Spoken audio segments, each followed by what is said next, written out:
মা রান্না বান্না হয়ে গেছে? রান্না বান্না ফুল কমপ্লিট। দেখো সব টেবিল সাজিয়ে দিয়েছি। আজকে এত ধরনের মেনু, আজকে ঢাকতে পারিনি, সব কিছু কিন্তু ওপেন। দেখো ও তুমি গরম গরম সাদা ভাত, সাথে আছে ঢেঁড়স সেদ্ধ। আজকে গরম গরম ভাতের সাথে ঢেঁড়স সেদ্ধ খাবো। তারপরে আছে পাট পাতার বড়া। অনেকদিন পর পাট পাতার বড়া করলাম, খেতে ইচ্ছে হয়েছিল তাই এনেছে বাজার থেকে, পাট পাতার বড়া করলাম। তারপরে একটু সকালে একটু ডাল আছে, সেটাও রেখেছি। আছে আলু ঢেঁড়সের একটা সিম্পল তরকারি, আছে আলু সয়াবিনের তরকারি। তারপরে আছে ডিমের অমলেটের ঝোল, এটা আমার মেয়ের ভীষণ পছন্দের। তারপরে আছে পুঁটি মাছের ঝাল। বড় বড় পুঁটি মাছ এনেছিল, প্রত্যেকটা মাছের ডিম সর্ষে বাটা দিয়ে একদম ঝাল ঝাল করে করেছি।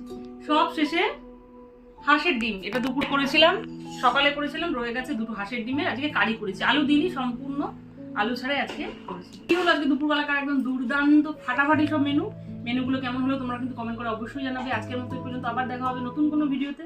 ততক্ষণে জানো টাটা।